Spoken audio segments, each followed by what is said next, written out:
নারীরা সেজেগুজে বাইরে বের হবে না।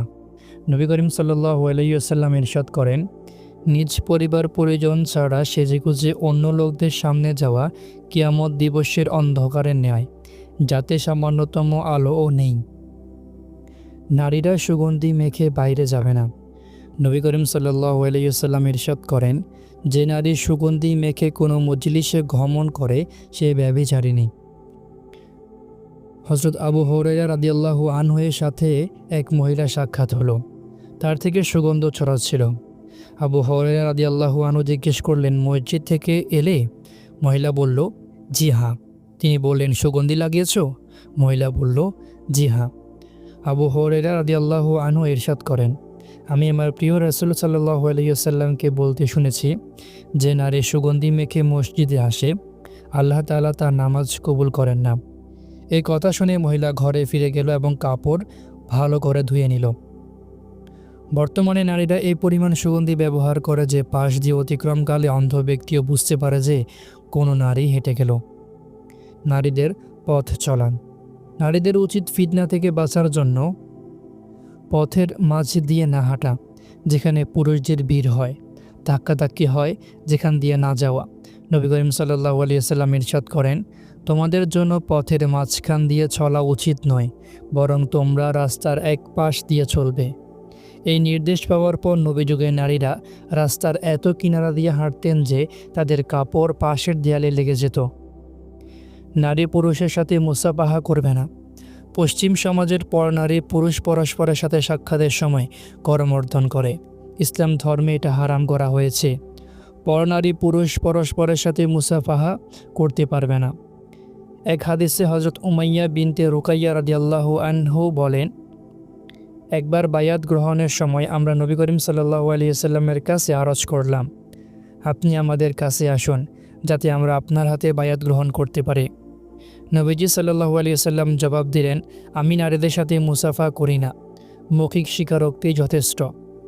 অপর এক হাদিসে নবী করিম সাল্লাল্লাহু আলাইহি ওয়াসাল্লাম ইরশাদ করেন, যে ব্যক্তি এমন নারীর হাতে স্পর্শ করবে যার সাথে তার বৈধ সম্পর্ক নেই, কিয়ামতের দিন তার হাতে জ্বলন্ত অঙ্গার রেখে দেওয়া হবে।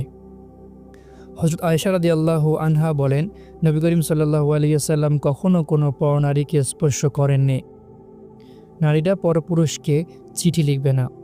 নারীদের যদি পরপুরুষের কাছে কোনো সংবাদ পৌঁছানোর প্রয়োজন হয়, তাহলে নিজের মাহারাম পুরুষদের দ্বারা পৌঁছাবে। একান্ত যদি চিঠি লেখার প্রয়োজন পড়ে, তাহলে মাহারাম পুরুষের অনুমতি নিয়ে লিখবে। যেমন দ্বীনি মাসআলা জানার জন্য কোনো মুফতি সাহেবের নিকট পত্র লিখল। পুরুষরা অন্যের ঘরে উকিঝুঁকি দেবে না।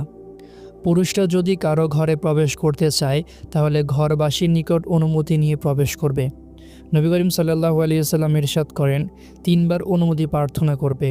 অনুমতি পেলে ভালো, অন্যথায় ফিরে যাবে। অনুমতি এজন্য চাইবে যাতে আগন্তুক হঠাৎ এসে ঘরের নারীদের বা পুরুষদের অশোভনীয় অবস্থা দেখে না ফেলে। এ সম্পর্কে নবী করিম সাল্লাল্লাহু আলাইহি ওয়াসাল্লামের ঘটনা বর্ণিত হয়েছে।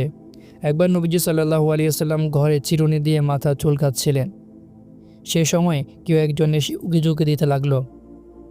নবীজি সাল্লাল্লাহু আলাইহি ওয়াসাল্লাম জানতে পেরে অসন্তুষ্টি প্রকাশ করলেন এবং বললেন, আমি যদি টের পেতাম তাহলে তার চোখ ফুঁড়ে দিতাম। তার কি জানা নেই যে অনুমতি চাওয়ার বিধান রাখাই হয়েছে যাতে দৃষ্টি না পড়ে যায়। এই কথা স্মরণ রাখতে হবে যে অনুমতি প্রার্থনাকারী সোজা ঘরের দরজা বরাবর দাঁড়াবে না, বরং ডানে বামে সরে দাঁড়াবে। অনুরূপভাবে দরজা বা জানালা দিয়ে ঘরের ভেতর উকিঝুঁকি করাও নিষেধ। বুখারী ও মুসলিম শরীফে উদ্ধৃত হয়েছে, নবী করিম সাল্লাল্লাহু আলাইহি ওয়াসাল্লাম ইরশাদ করেন, যদি কোনো লোক অনুমতি ছাড়া তোমার দিকে উকি মারে আর তখন তুমি তার প্রতি কঙ্কর ছুঁড়ে তার চোখ উপড়ে ফেলো, এতে তোমার কোনো অপরাধ হবে না। এ থেকে বোঝা যায় যে অন্যের ঘরে উকি মারা কত বড় অপরাধ। অনেক যুবক নিজের বাসার ছাদে বসে দূরবীক্ষণ যন্ত্রের সাহায্যে দূরের ছাদে নারীদের এভাবে দেখতে থাকে যেন 1 হাত দূরত্বের কাউকে দেখছে। এরূপ করাও হারাম। নিজের মায়ের ঘরে প্রবেশের জন্য অনুমতি। হাদিস শরীফে এসেছে, জনৈক সাহাবী রাসূল সাল্লাল্লাহু আলাইহি ওয়াসাল্লামের কাছে জিজ্ঞাসা করলেন, হে আল্লাহর রাসূল, আমার মায়ের ঘরে প্রবেশ করতেও কি আমাকে অনুমতি নিতে হবে? রাসূলুল্লাহ সাল্লাল্লাহু আলাইহি ওয়াসাল্লাম বললেন, অবশ্যই। সাহাবী বললেন, আমি তো তার সঙ্গে এক ঘরেই থাকি। নবীজি সাল্লাল্লাহু আলাইহি সাল্লাম বলেন, তারপরও অনুমতি নেবে? সাহাবী বলেন, আমি তো সারাক্ষণ তার সেবা করি। রাসূলুল্লাহ সাল্লাল্লাহু আলাইহি সাল্লাম বললেন, তবুও অনুমতি নিতে হবে। তুমি কি তোমার মাকে উলঙ্গ অবস্থায় দেখা পছন্দ করবে? সাহাবী বললেন, কখনোই না। রাসূলুল্লাহ সাল্লাল্লাহু আলাইহি সাল্লাম বললেন, তাহলে তুমি অনুমতি নিয়ে প্রবেশ করবে।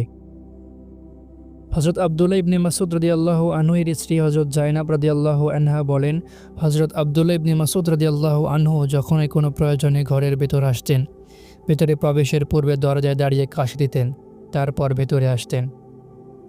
ইবনুল আরাবী রাহিমাহুল্লাহ লিখেন, অনেক ঘরে প্রবেশের জন্য অনুমতি নেওয়া জরুরি। নিজের ঘরে প্রবেশের জন্য অনুমতি নেওয়া আবশ্যক নয়। তবে মা, বোন বা অন্যান্যরা যদি একত্রে এক ঘরে বাস করে, তাহলে দরজায় এসে পা দ্বারা জোরে শব্দ করবে বা কাশি দেবে, যাতে ঘরের নারীরা বুঝতে পারে। কেননা অনেক সময় মা বোনরাও ঘরে এমন অবস্থায় থাকে যে অবস্থায় তাদের দেখা আমরা পছন্দ করি না। হযরত উমর রাদিয়াল্লাহু আনহু এর সতর্কতা। একবার হযরত ওমর রাদিয়াল্লাহু আনহুকে কেউ নিজ ঘরের দরজায় বসে থাকতে দেখলেন। তিনি হযরত ওমর রাদিয়াল্লাহু আনহুকে সালাম করলেন এবং চলে গেলেন। কিছুক্ষণ পর ওই ব্যক্তি যখন ফিরলেন, তখন হযরত ওমর রাদিয়াল্লাহু আনহুকে সেখানে বসা দেখতে পেয়ে খুব অবাক হলেন। তিনি জিজ্ঞাসা করলেন, হে আমিরুল মুমিনিন, আপনি সেই তখন থেকে দরজায় বসে আছেন? ওমর রাদিয়াল্লাহু আনহু জবাব দিলেন, আমার মেয়ে উম্মুল মুমিনিন হাফসা আজকে বাড়িতে এসেছে, আর আমার স্ত্রী ঘরে নেই, তাই আমার মেয়ে ঘরে একা আছে। সেজন্য আমি ঘরে একাকী তার কাছে বসার চাইতে এখানে দরজায় বসাকেই ভালো মনে করেছি। পুরুষরা পথে বসে থাকবে না। পুরুষরা যদি পথে এমনভাবে বসে থাকে যে পথে চলাকালীন নারীদের প্রতি দৃষ্টি পড়ে, তাহলে তা হারাম হবে। অনেক সময় স্কুল কলেজের ছাত্রীরা পথে যাতায়াতের সময় পথে দাঁড়িয়ে থাকা কিছু বখাটে ছেলে ফেলে তাদেরকে উত্ত্যক্ত করে, তাদেরকে ইঙ্গিত করে অশালীন কথাবার্তা বলে। প্রথম কথা তো হচ্ছে, মেয়েদের ঘর থেকে একাকী বের হওয়াই উচিত না। যদি একান্তই অপারগ হয়, তাহলে কয়েকজন মেয়ে একত্র হয়ে গ্রুপ আকারে আসা যাওয়া করবে। দ্বিতীয়ত, মহল্লাবাসী এমন ছেলে পেলেদের দেখলে খুব করে তাদের শাসন করবে, যাতে ভবিষ্যতে আর কখনো এমন করার সাহস না করে। পুরুষের কাছে পরনারীর বিবরণ। শরীয়ত নারীদের এই নির্দেশ দিয়েছে যে কোনো নারী তার স্বামীর সামনে অপর নারীর অবস্থা খোলামেলা বর্ণনা করবে না। হতে পারে এই পুরুষের মনে ওই নারীর রূপ ও সৌন্দর্যের প্রতি আকর্ষণ জন্ম নেবে, যার ফলে সে তার পেছনে পড়ে যাবে। নবী করিম সাল্লাল্লাহু আলাইহি ওয়াসাল্লাম ইরশাদ করেন, কোনো নারী অপর নারীর সাথে এভাবে থাকবে না যে সে নিজ স্বামীর নিকট ওই নারীর বর্ণনা এমনভাবে দেবে যেন সে তাকে চাক্ষুষ দেখতে পাচ্ছে। পুরুষ নিজ স্ত্রীর গোপন বিষয় প্রকাশ করবে না। নবী করিম সাল্লাল্লাহু আলাইহি ওয়াসাল্লাম পুরুষদেরকেও নিজ স্ত্রীর একান্ত বিষয়গুলো অন্য পুরুষদের কাছে বর্ণনা করতে নিষেধ করেছেন। নবী করিম সাল্লাল্লাহু আলাইহি ওয়াসাল্লাম ইরশাদ করেন, কিয়ামতের দিন আল্লাহ তাআলার কাছে নিকৃষ্টতম পর্যায়ের হবে সে ব্যক্তি যে তার স্ত্রীর সাথে মিলিত হয় এবং স্ত্রীও তার সাথে মিলিত হয়, অতঃপর সে তার স্ত্রীর গোপনীয়তা ফাঁস করে দেয়। ইমাম নববী রাহিমাহুল্লাহ বলেন, সহবাসের আলোচনা অস্পষ্টভাবে করাও মাকরুহ। অবশ্যই কোনো প্রয়োজনে করতে হলে ভিন্ন কথা। নারী পুরুষ উত্তেজনা জাগানিয়া কথাবার্তা থেকে বেঁচে থাকবে। পুরুষ অপর পুরুষের সাথে বা নারী অপর নারীর সাথে প্রেম ভালোবাসার এমন গল্প করবে না যাতে উত্তেজনা জেগে ওঠে, মন গুনাহের প্রতি ঝুঁকে যায়।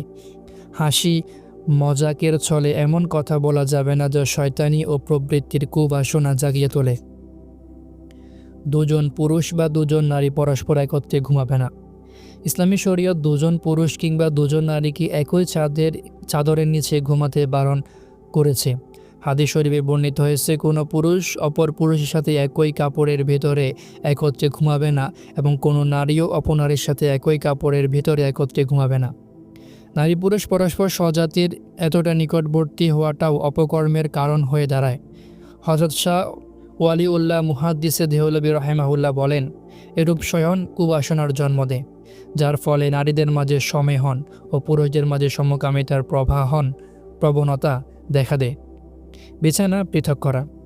নবী করিম সাল্লাল্লাহু আলাইহি ওয়াসাল্লাম ইরশাদ করেন, তোমাদের সন্তানদের বয়স 7 বছর হলে তাদেরকে নামাজের নির্দেশ দাও। যখন তাদের বয়স 10 বছর হয়ে যায়, তখন এজন্য তাদের প্রহার করবে এবং তাদের ঘুমের বিছানা আলাদা করে দেবে।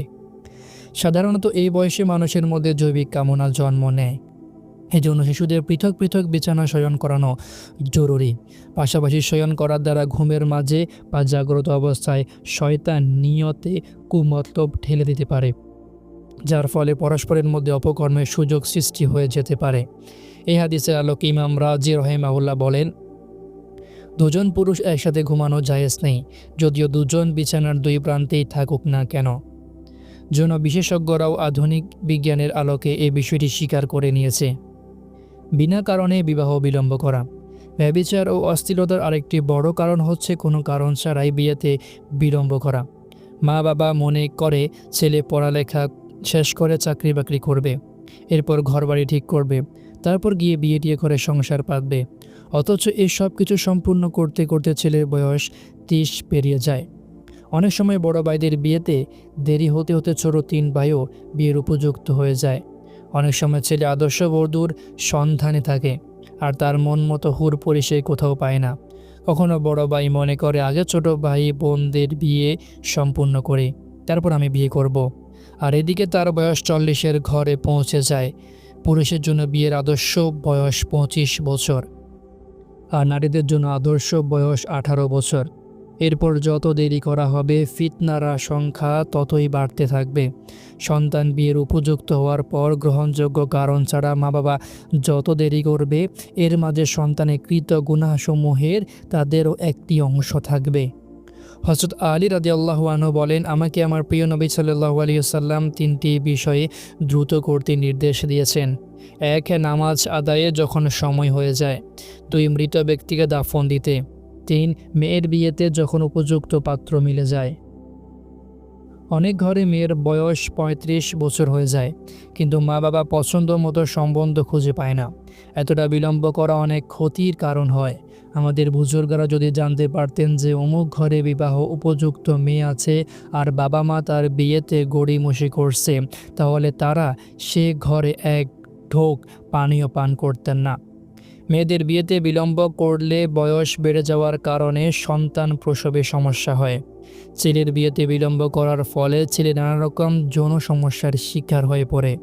কোনো না কোনোভাবে প্রবৃত্তি চাহিদা পূরণ করে যৌবন ফুরাতে থাকে। পরে বিয়ের পর দেখা যায় স্ত্রীর সাথে মেলামেশা করার সক্ষমতা থাকে না। ছেলেটা সাধারণত 15 বছর বয়সে বালেগ হয়ে যায়। এরপর 30 বছর পর্যন্ত নিজেকে পবিত্র রাখা অসম্ভব তো নয়, তবে অত্যন্ত কষ্টকর আবশ্যক। এক্ষেত্রে ছেলে মা বাবা থেকে লুকিয়ে কোনো মেয়ের সাথে অবৈধ সম্পর্কে জড়িয়ে যায়। অনুরূপভাবে মেয়ের বয়স 25 বছরে পৌঁছে গেলে সে গোপনে সম্পর্কের দিকে পা বাড়াবে, মা বাবার নাক কাটাবে। চাকরিজীবী নারীদের বিয়েতে সচরাচর বিলম্বই হয়ে যায়,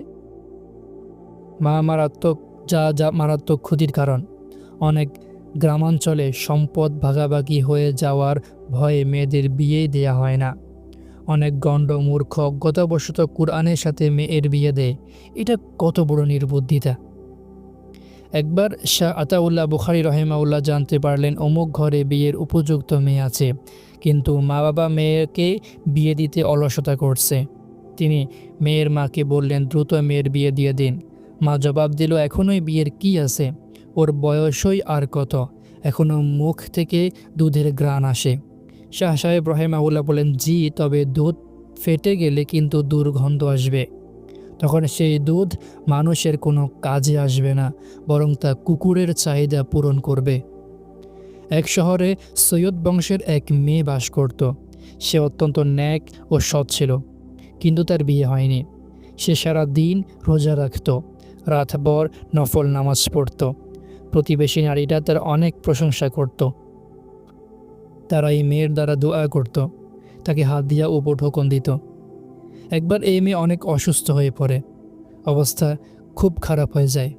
মহল্লার অন্যান্য যুবতী মেয়েরা তার সেবা করার জন্য তার ঘরে একত্র হয়ে গেল।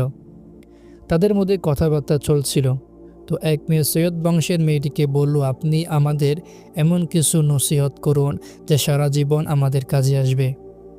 সৈয়দ বংশের মেয়েটি বলল, হ্যাঁ, আমি তোমাদেরকে জীবনের শ্রেষ্ঠ নসিহতটি করব, আর তা হলো যখনই তোমাদের উপযুক্ত পাত্র মিলে যাবে, বিয়ে করতে কখনো বিলম্ব করো না।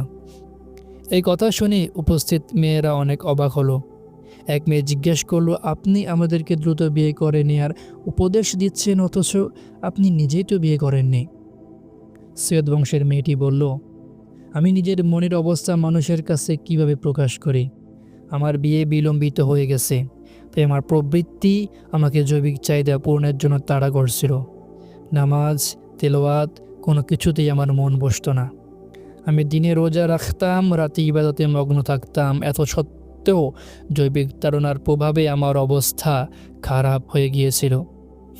রাতে যখন আমি কোরআন তিলাওয়াত করতাম আর গরিব বৃদ্ধ পাহারাদার আওয়াজ করত, আমার মন চাইতো তাকে ডেকে এনে আমার চাহিদা পূরণ করি।